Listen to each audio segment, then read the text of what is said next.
Hey there, my flesh and blood friends. Welcome back to Dice Commando for this week's Dice Commando video. Today we have a special one. We are joined by Sara Cady, who took down her very first Armory event 2 weeks ago on a commoner event with Iyslander. She's going to walk us through her deck and her thoughts and her strategy. Enjoy.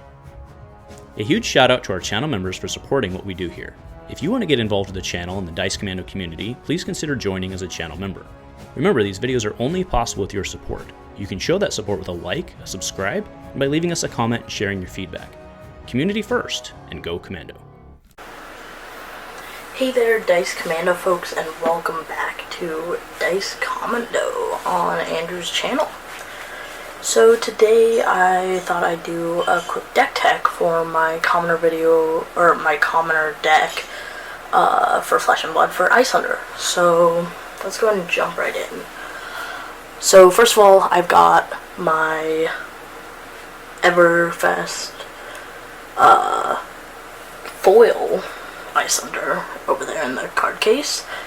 I'm running Waning Moon. I think it's pretty obvious why I'm running Waning Moon. It's just a phenomenally good card for Wizard.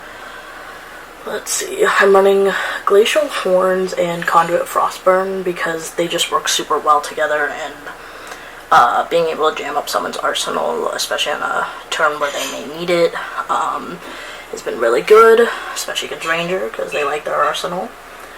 I've got Norman Hood, just in case, and then I'm running Ironhide Plate and Ironhide Legs, which are just good for those attacks, and when I need those blocking pieces.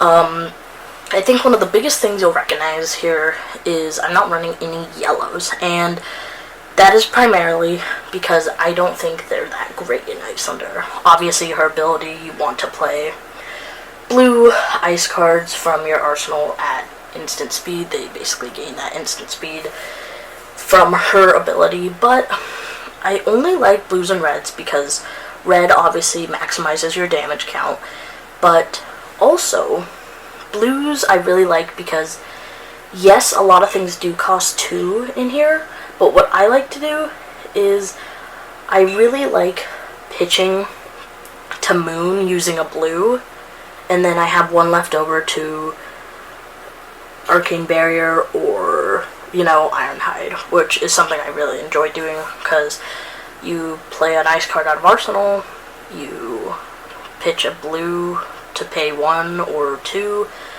and then you Ironhide Legs if they've got an attack, or you can pitch a blue to Moon, which only 2 leaves you 1 floating, and then you get to use your equipment-based things. And you'll notice that I run 2 blues and 2 reds of 8th Art. It's just a good card. It usually works out to where I end up sending that on my turn, and then arsenaling and passing. We've got Aether Hail just for the Arcane. Aether Ice Vein is a very good card. It's won me a couple games, but the disruption in it is just unmatched. So I like running 4 of those, not yellow, of course. Frosting, once again, just a 0 cost that I can play out of Arsenal that gives a Frostbite, which is one of the biggest disruption pieces in her. Entwine Ice is just good, just in case it can finish a game, or people obviously don't see it coming because I've got so much Arcane. Snapback. This is the MVP of this deck. It was funny, the only times I've gotten a double snapback turn has been against Andrew, so appreciate him being a good sport about that. But the funny thing is that this card, actually a lot of people see it coming, but it's very hard to do anything about that if they want to have cards going into their next turn. So this piece actually really disrupts more than people think. And 99% of these cards are non-attacks, so it's going to be an instant pretty much every time you see it. I'm running an Ice Bolt, just 1 red because it does more damage, and for 2 I don't want to be sending 2 for 1 because that's not really efficient. Icy Encounter, more of that disruption and on-hit damage they don't see coming. Winter's Grasp is just good disruption. Arctic Incarceration, disruption. Brain Freeze kind of slows them down, making them choose between whether they want to keep cards in their hand or pitch, and as we know, that can be really important. Cold Snap is just, again, another disruption piece. It's blue, it's ice, it's gonna go again. What else is there to say about that? Icebind, this one's an interesting one. It's not done too much for me, but I do like that it's a 0 blue cost that I can just play out of Arsenal. That gives a Frostbite, and I think giving a Frostbite is hugely important.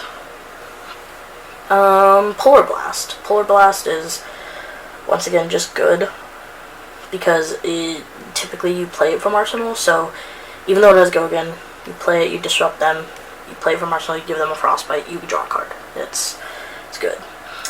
Voltic Bolt has been interesting. I'm thinking about switching that around for something else, not sure what yet, but 2 for 3 on a non-ice card, it's just not really what I'm looking for. I might throw in another ice card just to keep pooping out those Frostbites, you know? But for now, that's what I've got. It's a blue, so it works. And 3 Arcane ain't bad, especially when I can pitch to it. Winter's Bite from Arsenal on their turn is just good, because it's more disruption.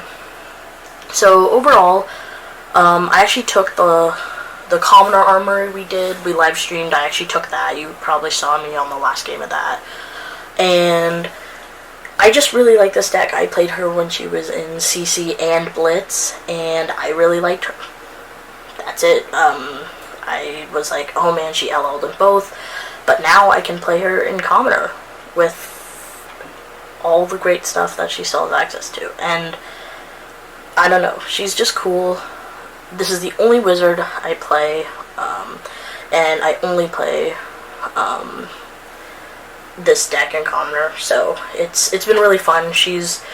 I would say she's won about probably like 75% of the games I played with her, which means, to be fair, I haven't played a lot of games with her, just probably like 8 to 10 games, but she's shown very well for herself. So I really appreciate you guys watching this deck tech, and I hope you really like Iyslander, and maybe you'll give her a shot. Right, go Commando.